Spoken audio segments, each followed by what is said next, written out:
Hello बच्चों, let's read this question. The question says assertion Coulomb's law also experimentally established up to subatomic level. Reason: laws of superposition is not valid inside nucleus for nuclear force.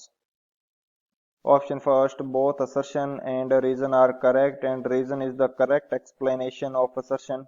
Option second, both assertion and reason are correct but reason is not the correct explanation of assertion. Option third, assertion is correct but reason is incorrect. Option fourth, assertion is incorrect but reason is correct. तो इस question के अंदर हमसे क्या पूछा है कि जो असर्शन है उसके अंदर दे रखा है हमें कूलम्ब्स लॉ जो है एक्सपेरिमेंटली सब एटॉमिक लेवल तक डिफाइन किया जा चुका है. रीजन इसका क्या दिया है कि जो सुपरपोजिशन का लॉ है वो न्यूक्लियस के अंदर न्यूक्लियर फोर्स के लिए वैलिड नहीं है. तो बात करते हैं की कंसेप्ट की. बात की जाए यदि सॉल्यूशन की की कंसेप्ट की, तो की कंसेप्ट इस क्वेश्चन के लिए हमारे पास क्या होगा. फर्स्ट की कंसेप्ट के अंदर हम लोग डिस्कस कर लेते हैं कि जो कूलम्ब्स फोर्स है या कूलम्ब्स लॉ है वो हमारे पास क्या रहता है. कूलम्ब्स लॉ ये हमारे पास क्या रहेगा. तो यदि बात की जाए कूलम्ब्स लॉ की, तो इसके अकॉर्डिंग जो कूलम्ब्स फोर्स होता है ये डायरेक्टली प्रोपोर्शनल होगा चार्जेस के. एंड Q1 या Q2 दो चार्जेस हैं जिनके बीच में ये फोर्स डिफाइन करना है, उनके चार्जेस के डायरेक्टली प्रोपोर्शनल होगा. एंड ये फोर्स इनवर्सली प्रोपोर्शनल होता है इन दोनों चार्जेस के बीच की डिस्टेंस के. सो यदि यहाँ से देखा जाए तो FC की वैल्यू होती है K Q1 Q2 by r square. Proportionality का साइन हटाएंगे तो हमारे पास एक कांस्टेंट आएगा एंड इस कंडीशन में कांस्टेंट हमारे पास क्या आता है, K आता है. सो ये हमारे पास रहता है कूलम्ब्स लॉ. एंड सेकंड की कंसेप्ट के अंदर हम लोग देख लेते हैं कि लॉ ऑफ सुपरपोजिशन क्या है. लॉ ऑफ सुपरपोजिशन ये हमारे पास क्या रहता है कि किसी भी एक चार्ज के ऊपर जो फोर्स है नेट फोर्स वो अलग अलग चार्जेस द्वारा अप्लाई किए गए फोर्स के सम के इक्वल होता है. यदि मैं यहाँ पे एक चार्ज Q डिफाइन करता हूँ एंड इसको सराउंड किए हुए चार्जेस हैं मेरे पास Q1 Q2 Q3, तो इस कैपिटल Q फोर्स के ऊपर जो चार्ज के ऊपर जो नेट फोर्स होगा ये Q1 Q2 एंड Q3 द्वारा अप्लाई किए गए फोर्सेज के सम के इक्वल होगा. यदि ये मेरे पास F1 F2 and F3 force apply करते हैं तो F नेट की वैल्यू क्या होगी, F1 plus F2 plus F3 के सम के इक्वल. ये हमारे पास रहता है लॉ ऑफ सुपरपोजिशन. तो इन दोनों की कंसेप्ट की हेल्प से इस क्वेश्चन को सॉल्व करते हैं.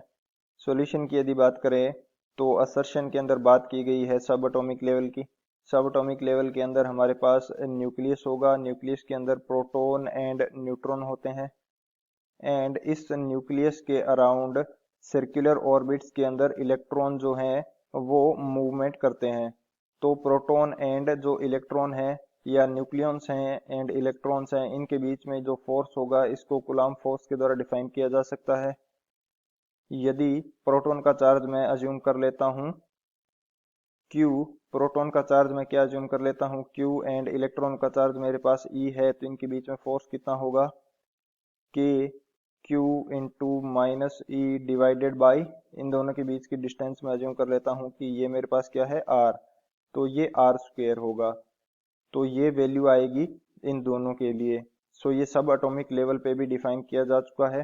तो असर्शन हमारा क्या हो जाएगा, यहाँ से करेक्ट हो जाएगा. रीजन हमारा इस क्वेश्चन के लिए क्या दिया है कि जो लॉ ऑफ सुपरपोजिशन है वो न्यूक्लियर फोर्सेज के लिए अप्लाई नहीं होता. न्यूक्लियर फोर्स हमारे पास क्या होते हैं, न्यूक्लियर फोर्स वो अट्रैक्शन फोर्स हैं जो कि न्यूक्लियंस को आपस में बांधे रखते हैं. Binds nucleons bind nucleons with each other and ये हमारे पास क्या है, अट्रैक्शन फोर्स है. ये किस टाइप का फोर्स है, अट्रैक्शन फोर्स.